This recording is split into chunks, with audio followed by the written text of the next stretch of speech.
Assalamualaikum warahmatullahi wabarakatuh. Sahabat Sinar Islam yang dirahmati Allah Subhanahu wa Ta'ala, ibu adalah sosok pahlawan yang paling dekat dalam kehidupan kita. Ia mengandung kita selama 9 bulan dengan kondisi lemah dan nyeri yang bertubi-tubi. Belum lagi saat ia melahirkan kita, nyawa adalah taruhannya. Ya, seorang ibu adalah sosok yang paling berjasa bagi kita. Membicarakan ibu memang tidak akan ada habisnya.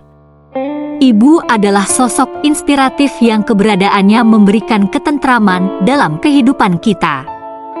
Di dalam kisah Islami, ada cerita inspiratif tentang seorang anak yang begitu menyayangi dan memuliakan ibunya. Siapakah anak yang luar biasa itu? Sebelum kita lanjutkan kisahnya, mari kita sempatkan berselawat kepada junjungan kita Nabi Muhammad Shallallahu Alaihi Wasallam pada kolom komentar.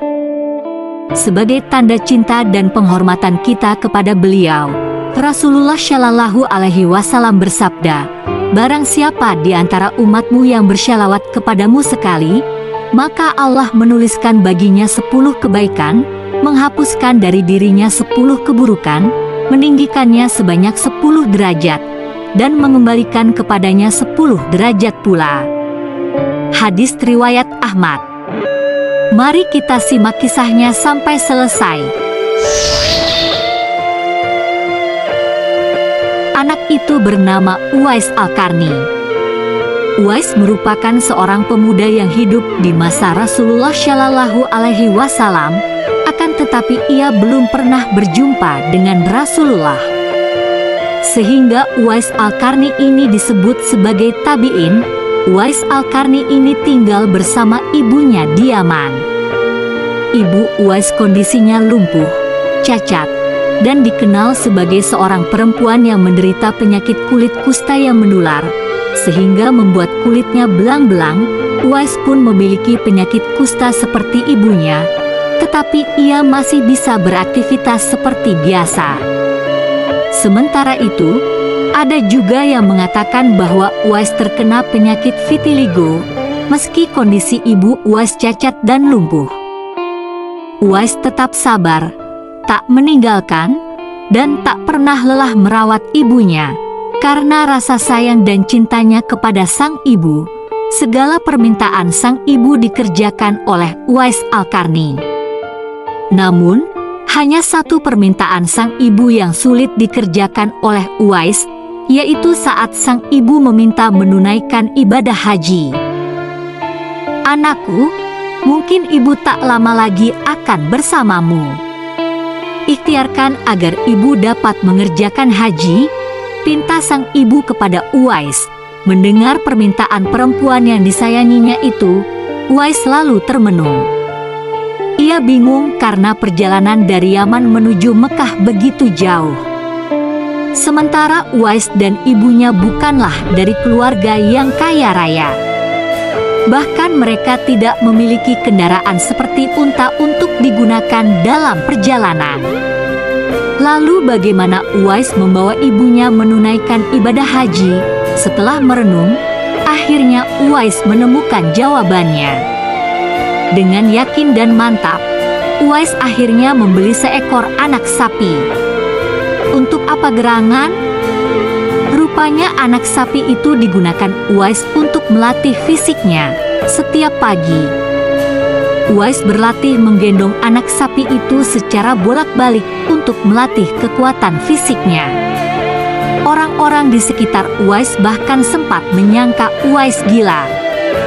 Tak sedikit juga yang menganggap Uwais orang yang aneh. Namun, Uwais tak pernah menyerah. Ia tetap berlatih setiap hari menggendong anak sapi agar ototnya kuat.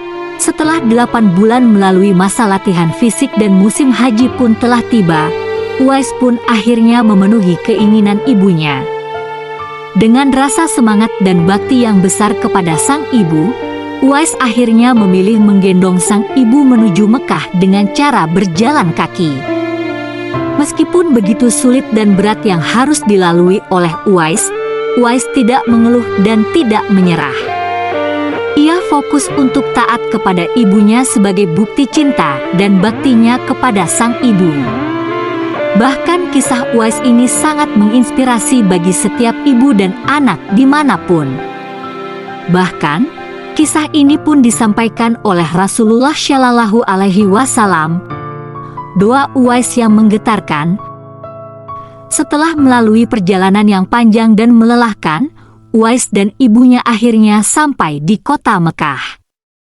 Mereka berdua pun kemudian menunaikan ibadah haji bersama.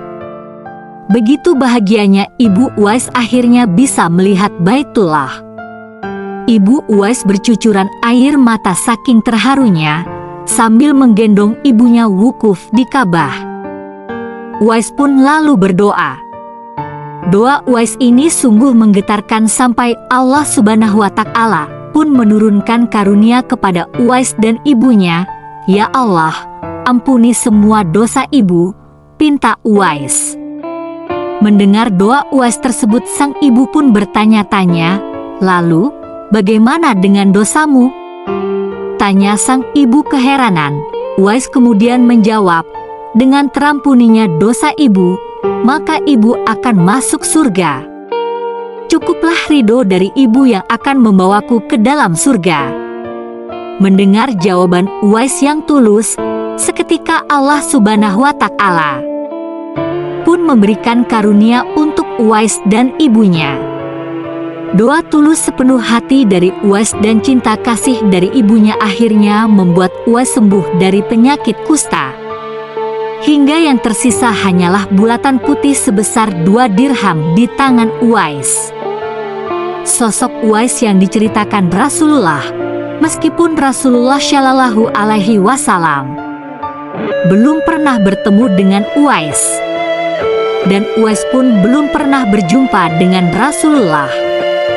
Ternyata, sosok Uwais ini sempat diceritakan oleh Rasulullah Shallallahu Alaihi Wasallam, hingga membuat Umar bin Khattab dan Ali bin Abi Thalib penasaran.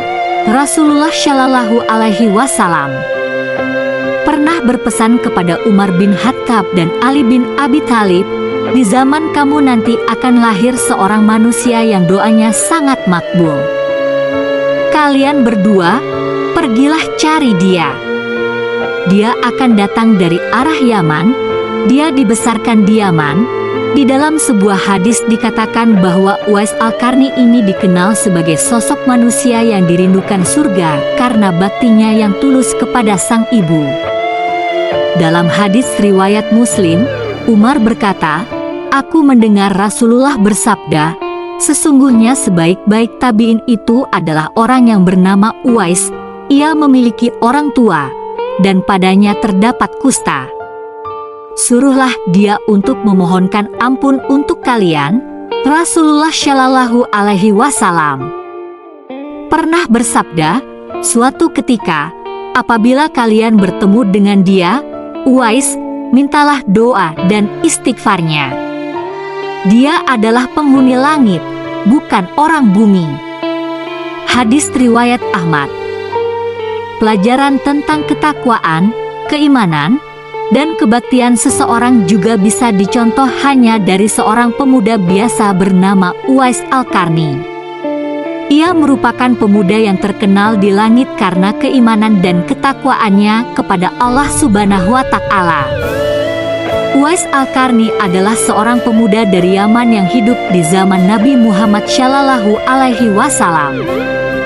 Uwais bukan orang yang kaya, melainkan hanya seorang fakir dan yatim yang hanya hidup berdua dengan ibunya yang lumpuh dan buta. Sehari-hari, Uwais hidup dengan mengandalkan penghasilannya dari menggembala domba.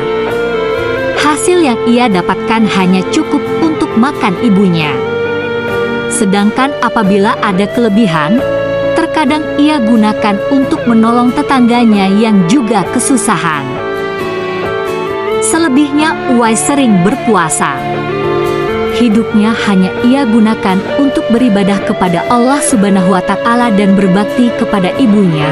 Karena ayahnya sudah lama meninggal, Uwais merasa sangat sedih setiap kali melihat tetangganya yang lepas pergi menemui Nabi Muhammad Shallallahu Alaihi Wasallam. ia belum pernah menemui beliau padahal dirinya sangat ingin bertemu. Namun, di saat yang sama ibunya tidak bisa ia tinggalkan, saking cintanya kepada Nabi Muhammad Shallallahu Alaihi Wasallam. Ketika ia mendengar ada yang melempari Rasulullah hingga membuat giginya patah, Uwais turut mematahkan giginya dengan batu hingga patah. Hal ini ia lakukan sebagai bentuk kecintaannya yang mendalam kepada Nabi Muhammad Shallallahu Alaihi Wasallam yang bahkan belum pernah ia temui itu.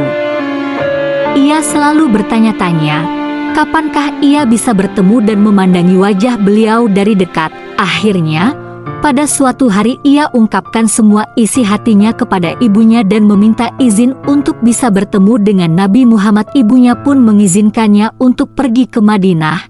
Ibunya berpesan kepada Uwais, "Pergilah wahai Uwais, anakku.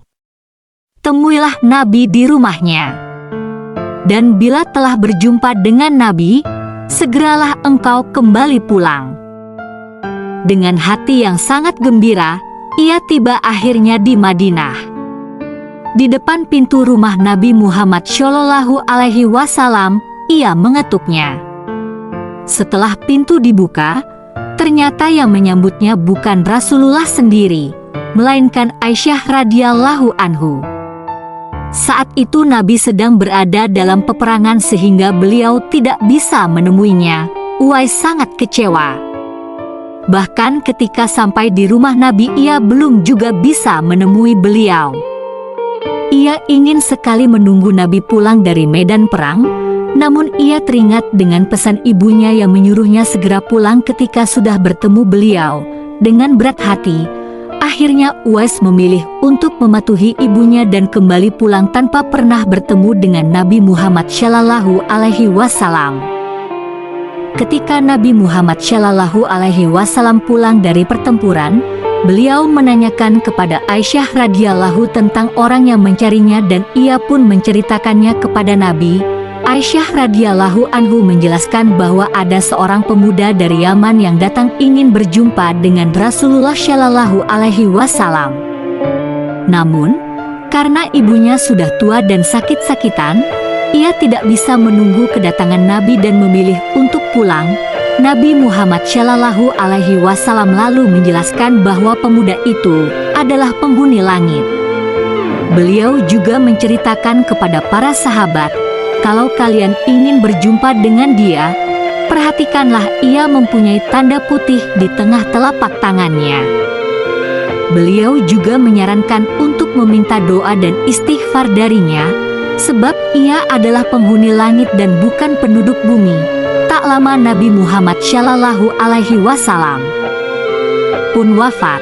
Bertahun-tahun kemudian, Khalifah Umar radhiyallahu anhu ingat dengan sabda Rasulullah tentang pemuda yang terkenal di langit. Sejak saat itu, Umar radhiyallahu anhu selalu mencari kehadirannya dalam rombongan khalifah yang datang dari Yaman. Hingga suatu saat ia benar-benar bertemu dengan pemuda tersebut. Khalifah Umar radhiyallahu anhu dan Ali radhiyallahu anhu datang ke perkemahan Uwais dan datang menemuinya. Keduanya lalu membuktikan perkataan Nabi Shallallahu Alaihi Wasallam tentang tanda di telapak tangan Uwais. Dan benar saja, tanda putih itu ada padanya. Umar dan Ali lantas meminta Uwais untuk membacakan doa dan istighfar untuk mereka, namun ditolak oleh Uwais, seraya berkata, "Sayalah yang harus meminta doa pada kalian."